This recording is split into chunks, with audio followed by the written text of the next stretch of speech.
Assalamualaikum warahmatullahi wabarakatuh. Kali ini kita akan membahas tentang peradaban Islam pada masa Nabi Muhammad SAW. Secara garis besar, peradaban Islam pada masa Nabi Muhammad dibagi menjadi dua periode, yaitu periode Mekah dan periode Madinah. Periode Mekah ini berfokus pada pembentukan ajaran akidah ketauhidan, di mana Nabi menggunakan dua strategis dakwah, yaitu secara sembunyi-sembunyi dan secara terang-terangan. Yang kedua, pada periode Madinah ini berfokus pada pembentukan sosial masyarakat kota Madinah, pembentukan ekonomi, pembentukan politik masyarakat kota Madinah, dan pembangunan Masjid Quba. Kondisi Jazirah Arab sebelum adanya Islam itu disebut zaman jahiliyah karena mereka tidak memiliki moral yang didasarkan dengan agama yang benar. Maka dari itu mereka sering melakukan tindakan-tindakan yang melanggar ketentuan Allah. Nabi kan diangkat menjadi rasul dan mendapat risalah kan umur 40 tahun. Nah, sebelum mendapatkan wahyu pertama, beliau ini mengalami kecemasan dan kebingungan terhadap nasib dan keadaan umatnya pada saat itu. Nah, maka dari itu beliau memutuskan untuk bermuhasabah atau menenangkan diri di Gua Hiro. Bertepatan pada saat itu pula tanggal 17 Ramadan, di mana tiba-tiba beliau didatangi oleh malaikat Jibril yang menyampaikan wahyu pertamanya, yaitu Quran surat Al-Alaq ayat 1-5. Di situ malaikat Jibril memerintahkan Nabi untuk ayo bacalah. Tapi kan di situ Nabi memiliki sifat ungu yang tidak bisa membaca dan tidak bisa menulis. Maka dari itu Nabi cemas dan sekujur tubuhnya itu dipenuhi keringat. Lalu beliau pulang ke rumah untuk menyuruh Khadijah menyelimuti dirinya. Pada saat itu pula turun wahyu kedua yang berupa Quran surat Al-Mudaththir ayat 1-7. Setelah kedua wahyu itu turun, beliau kembali melanjutkan dakwahnya, dimulai dengan kerabat atau sahabat terdekat beliau seperti istri beliau yaitu Sayyidah Khadijah, kemudian Ali bin Abi Thalib, kemudian Abu Bakar As-Siddiq, dan ada Zaid bin Haritsah yang merupakan budak dan sudah diangkat menjadi anak oleh Nabi. Nah, orang-orang yang pertama masuk Islam itu disebut As-Sabiqunal Awwalun, dan dakwah secara sembunyi-sembunyi ini dilakukan oleh Nabi selama 3 tahun. Kemudian dakwah secara terang-terangan, langkah pertama Nabi itu dimulai dengan mengumpulkan seluruh Bani Hashim untuk mendengarkan dakwah beliau. Dakwah beliau kan berisi tentang ajaran-ajaran Islam yang diturunkan Allah melalui beliau, yang nantinya akan menjadi pedoman untuk seluruh umat muslim di dunia. Namun pada saat itu seluruh Bani Hashim menentang ajaran beliau, dan ada satu tokoh yang menerima dakwah beliau, yaitu Abu Thalib. Dan Abu Thalib itu berjanji untuk melindungi atau mendukung dakwah Nabi pada saat itu. Nah, pada periode Mekah ini para sahabat menunjukkan kesetiaan dan pengorbanan yang besar dalam membela Islam. Jadi para sahabat itu mendukung dakwah Nabi sampai rela menjual hartanya agar dakwah Nabi ini tetap berjalan. Nah, kemudian tapi lama-kelamaan masyarakat kota Mekah itu semakin mengancam bahkan mengkhianati Nabi, bahkan menyakiti Nabi dan pengikutnya. Akhirnya untuk melindungi para pengikutnya, Nabi memutuskan berhijrah ke Habasyah. Nah, sebelum Nabi Muhammad dan pengikutnya hijrah ke Yasrib itu kan mereka hijrah ke Habasyah dulu. Nah, di Habasyah ini perjalanan menuju Habasyah tidaklah mulus. Walaupun sesampainya di sana mereka diterima oleh penduduk setempat dan Raja Habasyah, yaitu Raja Najasyi yang beragama Kristen, tetapi ketika Nabi menyebarkan dakwahnya, mereka tetap menolak dengan ajaran Nabi. Nah, setelah ditolak oleh penduduk Habasyah, Nabi dan pengikutnya kembali berhijrah menuju Thaif, dan di situ pula ajaran Nabi ditolak oleh penduduk setempat. Dan ketika Nabi dan pengikutnya ini mau menempati kota Yasrib, menempati kota Thaif ini, mereka juga berpikir bahwa kota Thaif ini tidak kondusif untuk ditempati oleh kaum muslimin. Maka dari itu, setelah hijrah ke Thaif, mereka memutuskan hijrah ke kota Yasrib.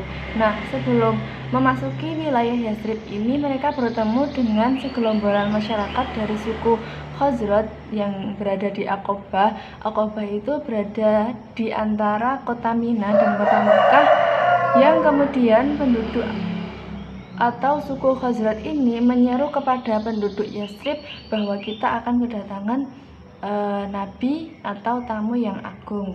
Nah, setelah memasuki kota Yasrib, Nabi pun disambut dengan gembira oleh masyarakat kota Yasrib pada saat itu, khususnya kaum Ansor.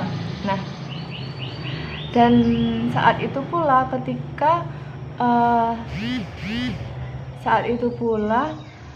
suku Aus dan suku Khazraj ini meminta dibaiat oleh Nabi agar masuk Islam, dan dari sinilah awal mula dakwah Nabi itu berjalan dengan baik. Nah, fokus pada periode Madinah ini kan mengenai pembentukan sistem sosial masyarakat kota Madinah. Nah, Nabi ini mengawali dengan hubungan atau menjalin hubungan ukhuwah atau persaudaraan antara suku Aus dan suku Khazraj yang sudah lama bermusuhan, dan menyatukan kaum Ansor dan Muhajirin. Kemudian selain pembentukan sosial, juga pembentukan politik, yaitu mulai memilih pemimpin dari kabilah-kabilah. Kemudian membangun ekonomi. Dan pada saat periode Madinah juga Nabi itu membangun Masjid Quba, di mana awal mula pembangunan Masjid Quba ini diawali ketika Nabi Muhammad sedang menunggangi unta untuk pergi ke suatu tempat, dan beliau ini melihat sebuah kebun kurma dengan luas 1.200 meter persegi milik keluarga Kalsum bin Hadam, dan kemudian beliau membelinya, dan setelah itu menyuruh pengikutnya atau menggerakkan pengikutnya untuk membangun masjid. Nah, kenapa masjid ini dibangun? Karena Nabi ingin membentuk komitmen atau ikatan hubungan spiritual antara Nabi Muhammad dengan Allah Subhanahu wa Ta'ala. Nah, pada saat pembangunan masjid inilah Nabi juga turut serta dalam prosesnya dengan material-material yang ada pada saat itu, seperti pelepah daun kurma, kemudian batang daun kurma, dan yang lainnya. Nah, dari sinilah juga awal mulanya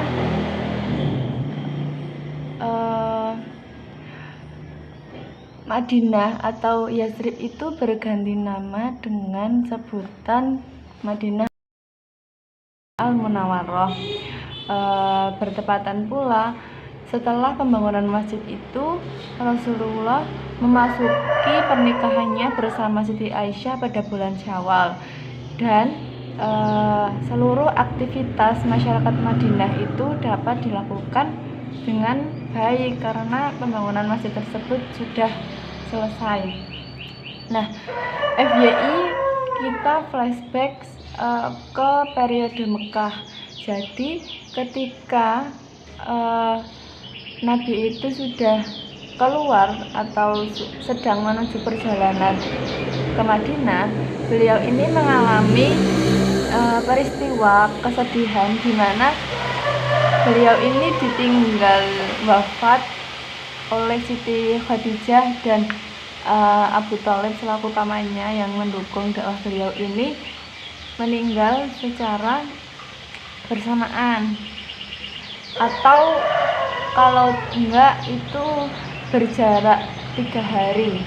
Nah, peristiwa ini membuat Rasulullah sangat terpukul dan sedih karena kehilangan dua sosok yang berarti di hidupnya. Maka dari itu Allah menghibur Nabi dengan mendatangkan peristiwa Isra Mi'raj, di mana Nabi dibawa ke Sidratul Muntaha, dibawa ke langit ketujuh untuk berkomunikasi dengan Allah. Dan peristiwa inilah yang menyebabkan disyariatkannya ajaran sholat di dalam agama Islam.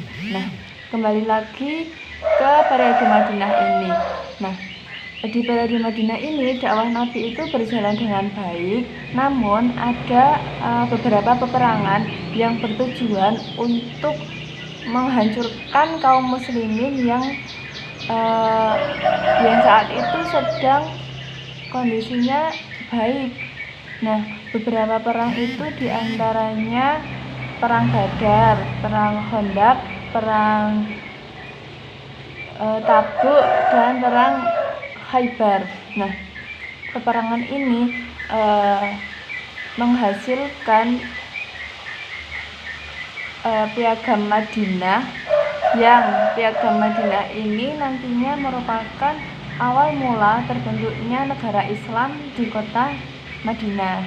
Nah, setelah peperangan itu pula ada peristiwa Fathul Makkah, di mana Nabi itu berhasil menaklukkan kota Mekah dan menunjukkan bahwa ajaran Islam itu semakin menyebar dengan luas. Setelah 23 tahun dakwah Nabi berlalu, beliau memutuskan untuk melaksanakan haji wada pada bulan Dzulqa'dah tahun 11 Hijriah. Haji wada ini berarti haji perpisahan yang menunjukkan beliau ini mulai ada tanda-tanda wafat gitu loh.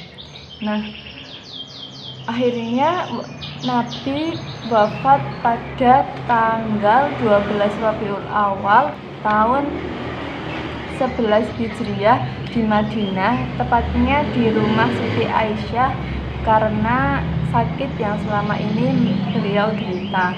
Nah, sepanjang perjalanan atau perjuangan Nabi Muhammad dalam menyebarkan dakwahnya ini, kita bisa mengambil sikap dari beliau yang bisa diimplementasikan dalam kehidupan sehari-hari. Misalnya sabar dalam menghadapi cobaan, kemudian tetap gigih dan konsisten dalam menyampaikan hal-hal kebaikan. Nah, cukup inilah yang dapat saya sampaikan mengenai peradaban Islam pada masa Nabi Muhammad. Kurang lebihnya mohon maaf atas segala kesalahan dalam menyampaikan kata maupun menyampaikan materi. Akhirul kalam, wassalamualaikum warahmatullahi wabarakatuh.